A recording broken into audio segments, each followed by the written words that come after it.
O sol poente de Lisboa derramava-se sobre o Tejo como um vinho tinto derrubado, tingindo as águas de um rubi profundo que ecoava o pulsar de um coração partido. Inês parou abruptamente no meio da ponte 25 de Abril, o vento salgado chicoteando seu rosto como as lágrimas que ela mal conseguia conter. Maria, por favor, não me deixa sozinha nisto, sussurrou ela para vazio, apertando contra o peito uma carta amassada, cujas palavras, eu voltei, e levo contigo o segredo que nos destruiu, queimavam como o ferro quente de uma acusação antiga. Atrás dela, o trânsito rugia indiferente, mas no seu peito, o mundo desabava, a melhor amiga, o amor não dito, o fantasma do passado de Maria que agora arrastava para o abismo. Como uma fadista esquecida, Inês sentiu a voz rouca de Amália Rodrigues ecoar na sua alma, gaivota. Mas sem asas para voar. Inês desceu da ponte com as pernas trêmulas, o peso da carta como uma âncora arrastando-a para o casario antigo de Alfama. Lisboa, com seus becos labirínticos e azulejos desbotados pelo tempo, sempre fora o seu refúgio, um abraço maternal de pedra e saudade. Mas naquela tarde de outono, o ar carregado de cheira a castanhas assadas e jasmim noturno parecia sufocante, como se a cidade inteira conspirasse para a sufocar. Ela e Maria haviam crescido ali, entre as ruelas onde as varandas se beijavam e as vozes das tias se misturavam com o fado que vazava das tabernas. Eram inseparáveis desde os 10 anos. Inês, a sonhadora com olhos cor de avelã e cabelos negros que caíam em cachos rebeldes, filha de um pescador do cais do Sodré que sonhava com viagens além-mar. Maria, a radiante com sardas salpicadas no nariz e um riso que iluminava as noites mais escuras, herdeira de uma família de oleiros em Belém, cujas mãos ágeis moldavam o barro como se esculpissem almas. Elas partilhavam tudo, os segredos sussurrados sob as estrelas no mirador da Senhor de Monte, as tardes a devorar pastéis de nata na confeitaria Pastéis de Belém, onde o açúcar derretia na língua como promessas doces. Inês sempre soubera que o seu afeto por Maria ia além da amizade, era um rio subterrâneo, caudaloso e proibido, que a fazia corar nas noites em que se deitavam lado a lado no quarto apertado de Inês, ouvindo o rumor do elétrico 28. Mas Maria, com sua leveza de gaivota, parecia alheia, ou talvez fingisse, para preservar o frágil equilíbrio da sua cumplicidade. A carta chegara pelo correio matinal, endereçada a Maria, mas Inês abrira por engano, ou seria destino? O selo era antigo, de um envelope amarelado como pergaminho, e o remetente, o passado que não morre. As palavras dançavam na página em caligrafia trêmula. Filha, eu regressei de Angola. O segredo que enterrei contigo em Luanda há 20 anos não pode mais ser silenciado. O teu pai. Ele não era quem pensavas. Encontra-me no Café Nicola amanhã ao meio-dia. Ou o mundo saberá. Inês sentiu o estômago revirar. Angola? Maria nunca falara de África, só de uma infância normal em Lisboa, com avós que contavam lendas de mouros e cristãos. O que era este fantasma colonial que agora assombrava a sua amiga? Ela correu pelas escadarias íngremes de Alfama, os chinelos batendo no calçamento irregular, até à porta azul turquesa da casa de Maria. Bateu com urgência, o coração martelando como o sino da sé de Lisboa. A porta entreabriu-se, e lá estava Maria, os olhos inchados de noites mal dormidas, o cabelo ruivo despenteado caindo sobre os ombros como fios de cobre derretido. Inês? O que fazes aqui tão cedo? Entra, a mãe está na missa do Senhor dos Aflitos. A voz dela era um sussurro rouco, carregada da melancolia que só as lisboetas sabem carregar, como um fado inacabado. Inês invadiu o espaço apertado da sala, onde o ar cheirava a lavanda seca e a barro fresco dos pratos que a mãe de Maria ainda moldava. Entregou a carta com mãos trêmulas. Isto chegou para ti. Eu abri, desculpa, mas... Maria, o que é isto? Angola? O teu pai? As palavras saíram atropeladas, como o trânsito na baixa após um fogo de artifício. Maria pegou no envelope, os dedos pálidos tremendo ao rasgar o que restava do selo. Leu em silêncio, o rosto empalidecendo até se tornar translúcido como porcelana de vista alegre. Um soluço escapou-lhe, e ela desabou no sofá de palha, as mãos cobrindo o rosto. Não. Não pode ser ele. Eu enterrei isso tudo, Inês. Enterrei quando viemos para Portugal, com 5 anos. O meu pai. Ele não era pescador, nem homem de bem. Era um oficial colonial, daqueles que as guerras deixaram quebrados. Em Luanda, ele abusou de mim, Inês. Uma noite, após uma bebedeira de gin tónico e histórias de guerrilhas, ele entrou no meu quarto. Eu era só uma criança, mas gritei tanto que a vizinha ouviu. Fugimos no dia seguinte, a minha mãe e eu, num avião que cheirava a suor e medo. Ela jurou que nunca mais falaria dele, que ele morrera na guerra. Mas agora, ele vive. E quer o quê? Dinheiro? Perdão? Ou só destruir o que resta de mim? Inês ajoelhou-se ao lado dela, envolvendo-a num abraço que cheirava a mar e a pão quente. Sentiu o corpo de Maria tremer contra o seu, os seios subindo e descendo em golfadas de pânico. Essa gaga, minha gaivota. Não estás sozinha. Eu estou aqui. Nós enfrentamos isto juntas, como sempre. Mas no fundo do seu coração, Inês sentia o ciúme sutil de quem ama em silêncio. Este segredo, este passado sombrio, era um intruso que ameaçava roubar Maria da luz que ela tanto prezava. As horas seguintes foram um turbilhão de chá de hortelã-pimenta e confissões sussurradas. Maria contou tudo, as noites em Luanda, onde o calor equatorial grudava a pele como uma maldição, e o pai regressava das patrulhas com olhos vidrados de ódio, e ele dizia que era o preço da independência, que a África nos tornava selvagens. Mas eu era só uma menina que sonhava com fados e pastéis de nata. Inês ouvia, o coração apertado, imaginando a dor que moldara a mulher forte que agora chorava nos seus braços. Pela primeira vez, o toque das suas mãos entrelaçadas não era inocente, era um bálsamo, um voto silencioso de proteção. Ao anoitecer, decidiram e iriam ao café Nicola juntas. Não te deixo enfrentar o lobo sozinha, disse Inês, beijando a testa de Maria com uma ternura que a fez corar. Caminharam pela Praça do Comércio, o Tejo ao lado como um espelho de segredos, e pararam num quiosque para comprar jornais. O diário de notícias trazia notícias de festas no bairro Alto, mas para elas, o mundo encolhera uma carta amaldiçoada. Naquela noite, deitadas na cama de Maria, com o som distante de um acordeão na rua, Inês sentiu o corpo da amiga aconchegar-se ao seu. Obrigada por ficares, murmurou Maria, os lábios roçando o ombro de Inês. O ar estava carregado de algo novo, um perfume de jasmim e possibilidade. Inês fechou os olhos, rezando à Senhora da Agonia para que o passado não as separasse. Mas o destino, como o fado, tem as suas próprias letras. Os dias seguintes foram uma dança delicada entre o medo e a rotina. Maria voltou ao ateliê da família, moldando pratos com motivos de galos de Barcelos, mas as suas mãos tremiam, rachando o barro como se rachasse a sua alma. Inês, que trabalhava como guia turística no Castelo de São Jorge, contava histórias de rainhas mouras e cavaleiros cristãos para grupos de americanos ruidosos, mas o seu pensamento voava para Maria, para o modo como os seus olhos verdes se iluminavam quando riam juntas no chiado. Uma tarde, enquanto passeavam pelo Jardim da Estrela, sob as folhas outonais que caíam como confetes dourados, Maria parou junto à estátua de Emaús. Inês, e se ele contar a toda a gente? A minha mãe. Ela construiu esta vida de mentiras bonitas. Os vizinhos, a igreja, eles pensam que somos as filhas perfeitas de Portugal. Inês pegou na sua mão, entrelaçando os dedos com uma ousadia que a surpreendeu. Então que contem. Tu és mais do que o teu passado, Maria. És a luz de Alfama, a minha luz. Os seus olhares cruzaram-se, e por um instante, o mundo parou, o beijo que não veio, mas que pairou no ar como uma nota suspensa de guitarra portuguesa. O encontro no Café Nicola aproximava-se como uma tempestade do Atlântico. Inês preparou-se com o cuidado de uma noiva, um vestido florido de algodão, inspirado nas rendas de peniche, e um colar de conchas do Algarve que herdara da avó. Maria, pálida como lua cheia, escolheu uma blusa branca e saia plissada, os cabelos presos num coque frouxo que deixava madeixas rebeldes caírem.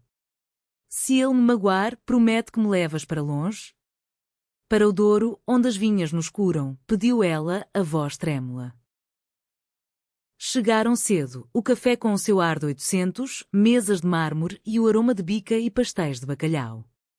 O homem estava lá, alto, encurvado como uma oliveira centenária, com bigode grisalho e olhos que pareciam poços de escuridão. Maria. Minha filha, disse ele, a voz rouca de anos de silêncio. Ela congelou, mas Inês apertou-lhe a mão por baixo da mesa, um farol na névoa. A conversa começou como um fado lento, memórias de Luanda, o cheiro de baobás e o som dos tambores. Mas logo o tom azedou. Eu não morri na guerra, como a tua mãe quis. Sobrevivi, mas perdi tudo, a família, a honra. Agora, com a crise, preciso de ajuda. Vendo o ateliê, dá-me dinheiro. Ou conto tudo, como te protegi naquela noite, como a tua mãe me traiu com o vizinho. As palavras caíram como facas, e Maria encolheu-se, lágrimas escorrendo. Inês ergueu-se, furiosa. Saia daqui, senhor. O passado de Maria não é moeda de troca. Ela é livre e nós somos a família dela agora. Ele riu, um riso seco como o Alentejo em agosto. Nós? Duas mulheres? Portugal ainda ri de amores assim, meninas. Cuidado, ou o escândalo engole-vos. Saiu, deixando um cartão com o seu novo endereço em Setúbal. Maria desabou em soluços e Inês levou-a para casa, carregando-a como uma criança. Na cama, de mãos dadas, prometeram lutar. Mas o veneno estava semeado, o medo da exposição, o peso do segredo partilhado. E no coração de Inês, o amor florescera, uma rosa de espinhos doces, pronta para sangrar. A semana que se seguiu foi um véu de normalidade tecida com fios de ansiedade. Lisboa acordava com o seu habitual concerto, o grito dos gaivotas sobre o Tejo, o tilintar dos elétricos subindo a colina, o aroma de broa de milho nas padarias de Moraria. Maria e Inês tentavam ancorar-se na rotina, manhãs a partilhar café na varanda da casa de Inês, com vista para os telhados vermelhos que se estendiam como um tapete de outono, tardes em que Maria ensinava Inês a girar o torno do oleiro, as mãos delas unidas no barro úmido, rindo quando a forma desabava em forma de coração imperfeito. Mas o fantasma do pai pairava, um espectro colonial que sussurrava dúvidas. Maria acordava a suar, revivendo a noite em Luanda, o ranger da porta, o hálito quente de rum, o grito sufocado que ecoara nas noites africanas. Ele vai voltar, Inês. E desta vez, não fugimos, confidenciava ela nas madrugadas, aninhada no peito da amiga. Inês afagava-lhe os cabelos, inalando o cheiro a salmarinho e lavanda que era só dela, e murmurava canções de embalar que a avó lhe cantara: Durme, ó menina, durme. O mar leva os medos embora. O amor entre elas crescia como as eras nas paredes de Alfama, sutil, tenaz, entrelaçando-se sem alarde. Um dia, no mercado da Ribeira, entre bancas de peixe fresco e queijos de serpa, Inês comprou uma garrafa de vinho verde e uvas de Elvas.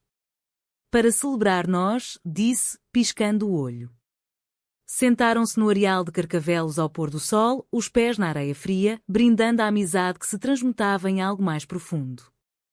Maria inclinou-se, os lábios roçando os de Inês num beijo hesitante, salgado de lágrimas e vinho. Eu sempre soube, sabes? Que te amava assim. Mas o medo. Ele come tudo.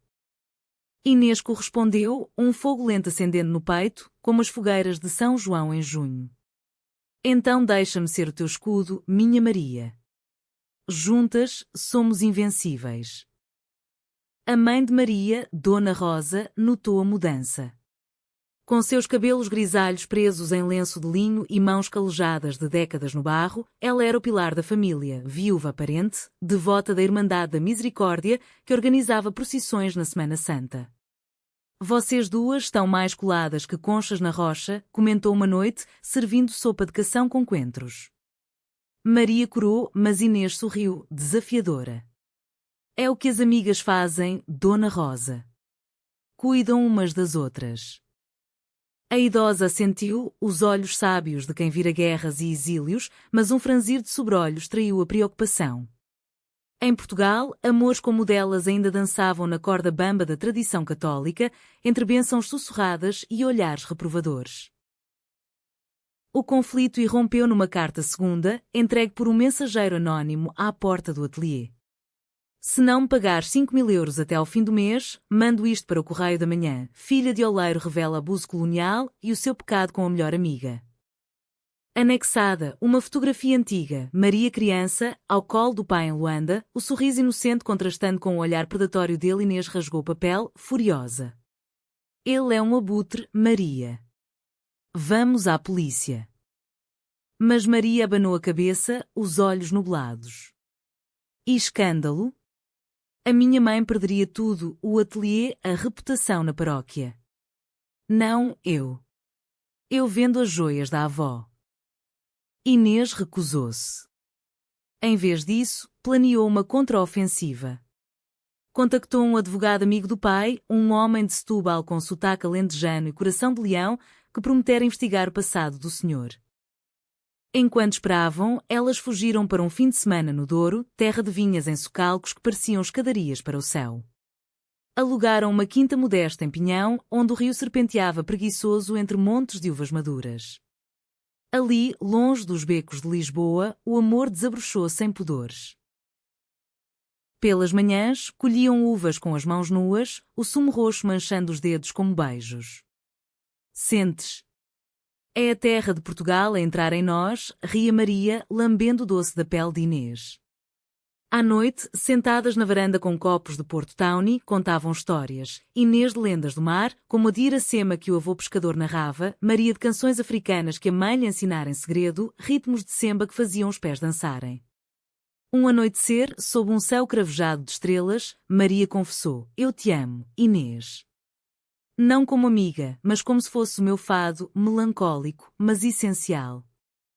O beijo que se seguiu foi um rio em cheia, terno e profundo, as mãos explorando curvas com reverência, sem pressa, como quem molda uma peça de cerâmica eterna. Mas o idílio foi interrompido por uma chamada, Dona Rosa, em pânico. Ele veio aqui, Maria. O teu pai ameaçou contar tudo na missa de domingo. Diz que és uma vergonha para a família. Elas regressaram a toda a pressa, o comboio do Douro deixando um rasto de saudades. Em Lisboa, encontraram a casa em alvoroço, vizinhos bisbilhotando, o padre da paróquia deixando mensagens veladas. Maria confrontou a mãe na cozinha, entre panelas de feijão à transmontana. Por que não me disseste a verdade, mãe? Sobre ele, sobre tudo. Dona Rosa chorou, as mãos no avental florido. Eu quis proteger-te, filha. Portugal perdoa viúvas, mas não pecados como o nosso. Ele era um monstro, mas eu amava-o outrora. E agora, este amor teu. Com Inês. É bonito, mas perigoso. Inês, ouvindo da porta, sentiu o coração apertar. Perigoso? O amor delas era como o fado de Coimbra, puro, vocal, sem guitarras para disfarçar a emoção. Mas a semente da dúvida plantara-se, e se o passado de Maria as destruísse a ambas? A tensão culminou numa noite de temporal, o céu de Lisboa rasgando-se em raios que iluminavam os arcos do aqueduto das Águas Livres. Maria recebeu outra exigência: ou pagas, ou publico as cartas que escreveste à tua amiga, provas do teu vício. As cartas, bilhetes trocados no liceu, agora distorcidos em algo sujo. Inês, num ímpeto, propôs: eu vou vê-lo sozinha. Em Setúbal. Digo-lhe que pagamos, mas em troca de silêncio eterno. Maria protestou, mas Inês partiu ao amanhecer, num autocarro que cheirava a peixe e maresia. Setúbal era um mundo à parte, o porto de traineiras, o mercado de sardinha assada, o forte de São Felipe com vista para o Sado. O pai de Maria esperava num café decrépito, fumando cigarros sem filtro. Então a amante veio em defesa, zombou ele, os olhos injetados. Inês sentou-se, firme como uma oliveira. Não é amante, é família. E você não é pai, é um ladrão de almas. Assine isto, um acordo de confidencialidade, ou eu conto à imprensa sobre os seus crimes em Angola. O meu advogado tem contactos. Blufava, mas o homem vacilou, o passado colonial pesando como chumbo. Assinou, resmungando pragas em crioulo. Regressou a Lisboa vitoriosa, mas exausta. Maria esperava-a no Mirador da Graça, com um piquenique de queijos e alheiras.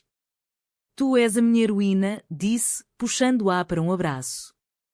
O beijo sob as estrelas foi de gratidão e desejo contido, as mãos traçando promessas na pele. Mas Inês omitiu um pormenor. No bolso, uma carta do pai, não para Maria, mas para ela. Cuidado, rapariga. Amores como o vosso acabam em tragédia, como as minhas novelas de fado. A paz era frágil, como o vidro de Murano. Dona Rosa, pressionada pelos rumores, confrontou as filhas.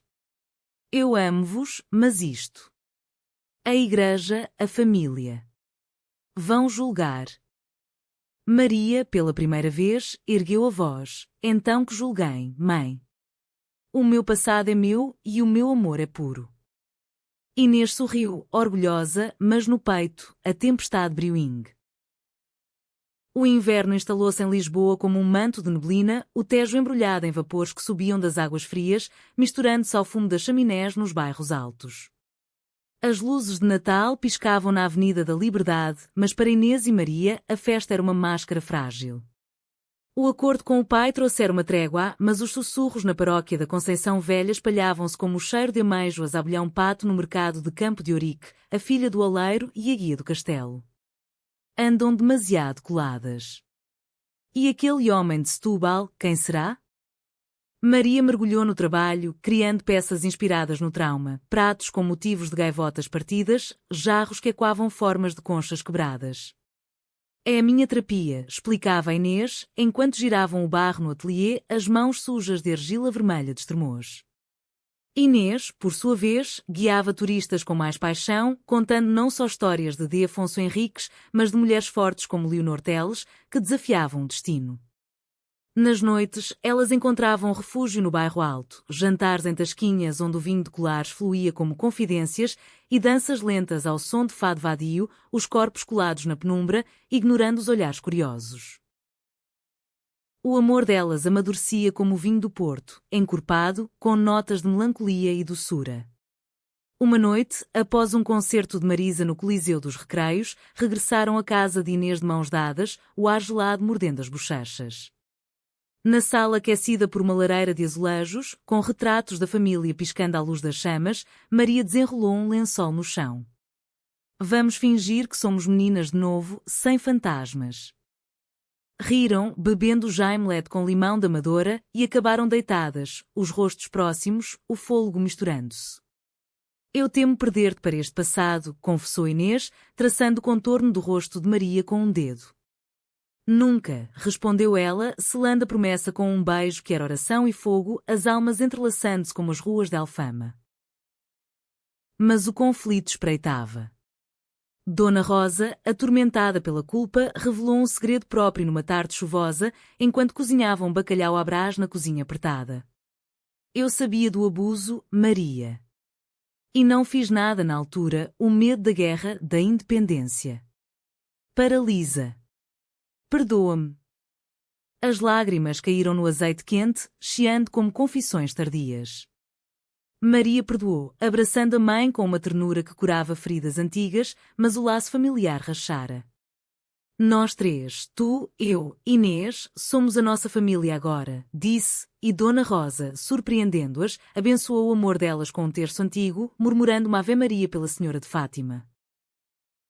A traição veio de onde menos esperavam. O advogado de Inês, o homem de Setúbal, contactou-as com más notícias. O teu pai. Ele não assinou por bem.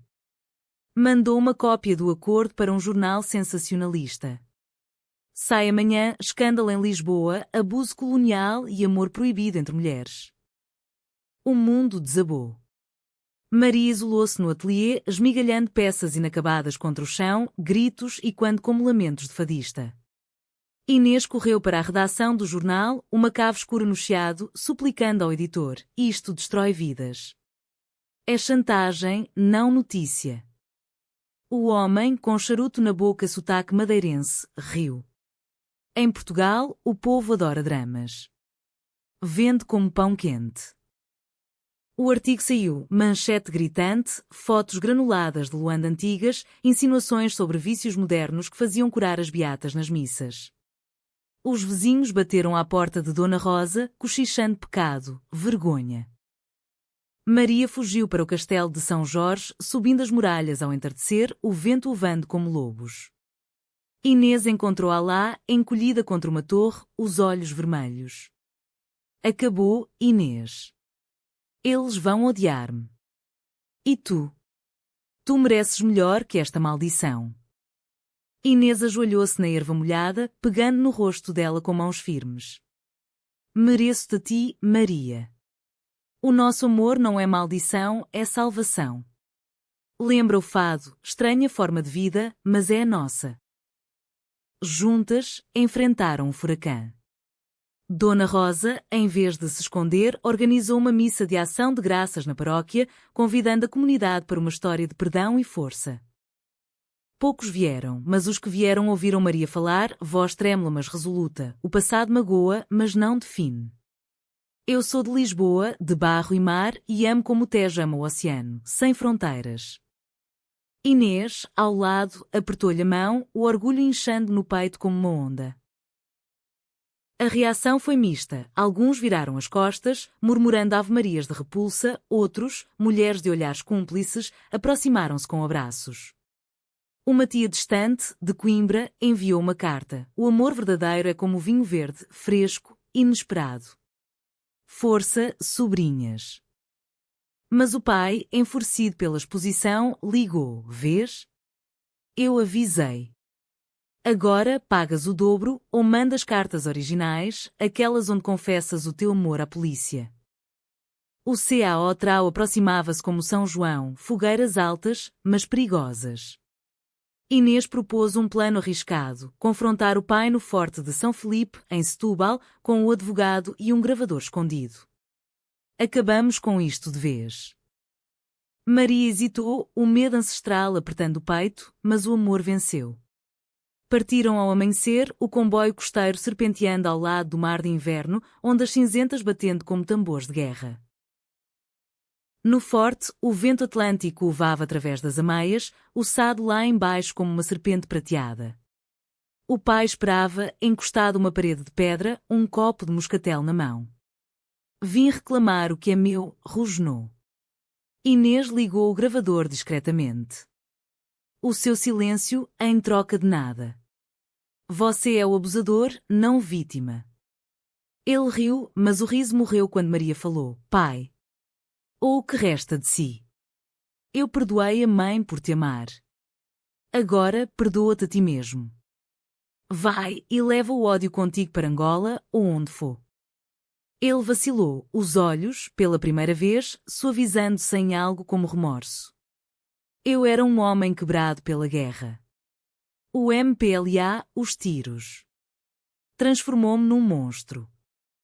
Lágrimas caíram, misturando-se ao sal do mar. Assinou um novo acordo, rasgando as cartas ali mesmo, pedaços voando como confetes de redenção. Perdão, filha. E tu, rapariga, cuida dela melhor que eu. Saiu cambaleando, uma sombra dissipando-se no nevoeiro. No regresso, no comboio sacolejante, Maria chorou de alívio, a cabeça no ombro de Inês. Acabou? Quase, respondeu ela, beijando-lhe a têmpora. Mas o verdadeiro teste esperava em Lisboa, a sociedade, os corações endurecidos pela tradição. A primavera irrompeu em Lisboa como uma declaração de amor, jacarandas em flor pintando as ruas de roxo, o aroma de laranjas maduras no rocio e o sol aquecendo as varandas onde as tias teciam rendas e fofocas. O escândalo do artigo desbotara como uma maré baixa, deixando conchas de curiosidade na areia. Maria e Inês, agora mais unidas que nunca, transformaram a dor em arte. Maria expôs as suas peças no Museu do Azulejo, jarros com cenas de gaivotas renascidas das cinzas, inspirados no seu renascimento. A inauguração foi um sucesso modesto. Críticos do público elogiaram a saudade moderna e um grupo de artistas lésbicas de Porto veio em solidariedade, brindando com vinhos do Dão. Inês, orgulhosa, discursou ao lado dela. Estas peças não são só barro, são histórias de mulheres que sobrevivem, que amam apesar dos vendavais. Os olhares cruzaram-se, e o público aplaudiu, sentindo o pulso do amor autêntico. Dona Rosa, com um vestido de chita alentejana, serviu pastéis de nata caseiros, sussurrando a Inês: Tu salvaste a minha filha. Bem-vinda à família, de verdade. O abraço que se seguiu foi quente como o sol de Évora, selando laços que o passado tentara romper. Mas a traição maior veio de dentro. O advogado, o suposto aliado, revelara-se cúmplice. Uma carta anónima chegou a Inês: Eu ajudei o teu pai por dinheiro. As gravações estão comigo, uso-as se quiseres. O choque foi como um sismo no terreiro do Paço, pilares abalados. Inês confrontou no seu escritório em Setúbal, entre pilhas de papéis e o cheiro a tinta e traição. Porquê? Éramos amigos da família. Ele baixou a cabeça, o sotaque alentejano agora patético. Dívidas de jogo. O velho pagou bem. Desculpa, Inês. Mas o amor de vocês é bonito. Não o estragues por mim. Ela gravou a confissão, o coração partido mas resoluto, e partiu, o comboio levando-a de volta ao abraço de Maria. Contou tudo numa noite de lua cheia, no terraço da casa de Dona Rosa, com vista para o castelo iluminado. Maria chorou, mas não de dor, de raiva. Homens. Sempre a trair por cobardia. Mas nós, mulheres, tecemos redes mais fortes.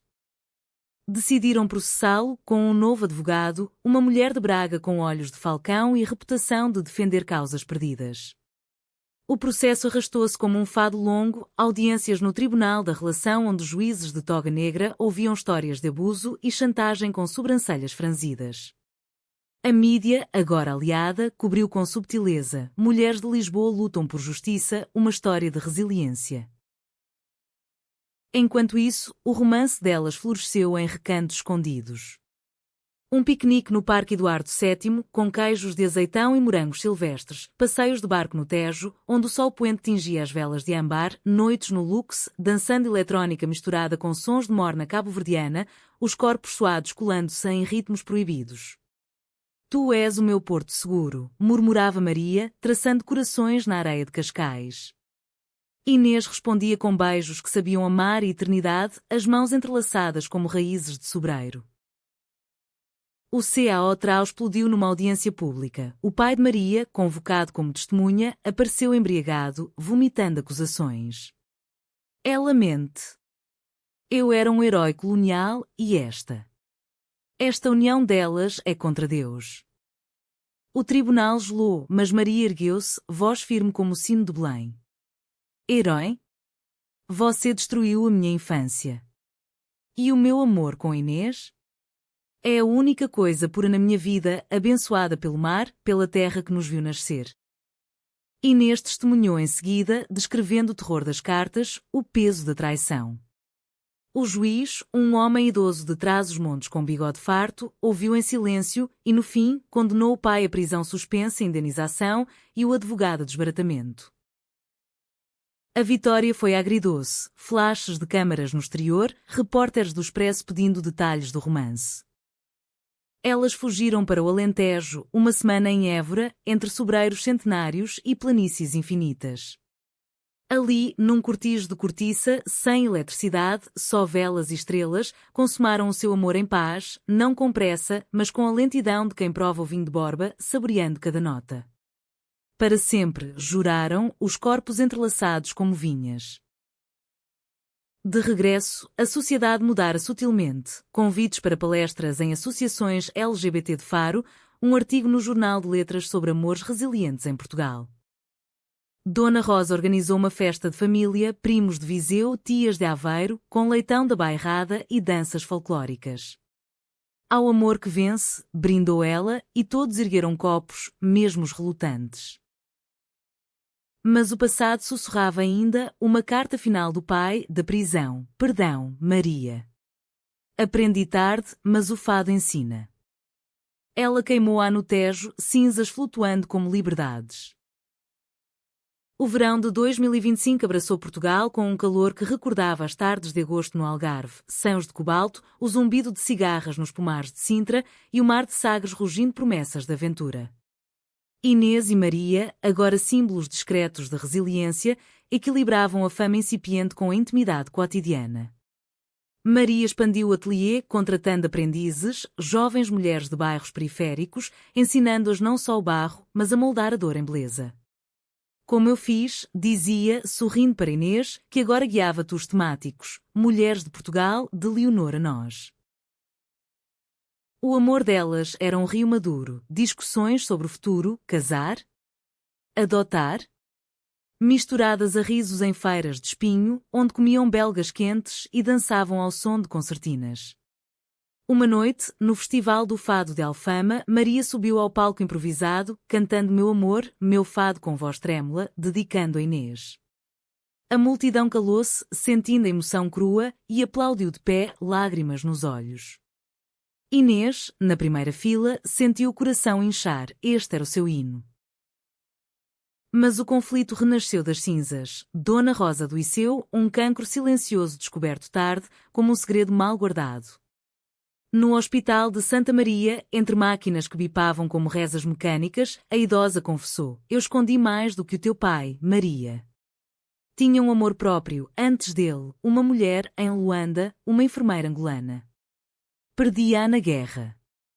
Por isso, temia o vosso amor, medo de repetir a dor. As palavras foram um bálsamo e uma ferida, herança de silêncios geracionais. Maria perdoou, segurando a mão magra da mãe, enquanto Inês preparava caldos de galinha minhota na copa. Os meses de tratamento foram um calvário, quimioterapias que deixavam Dona Rosa fraca como palha, noites em que Maria chorava no ombro de Inês, questionando o destino. Por que ela, agora que nos encontramos? Inês, forte como as muralhas de Óbidos, respondia: O amor é isso, carregar as cruzes juntas. Organizaram visitas de família, primos trazendo queijos de rabassal e histórias de romarias, transformando o quarto em hospital num salão de memórias.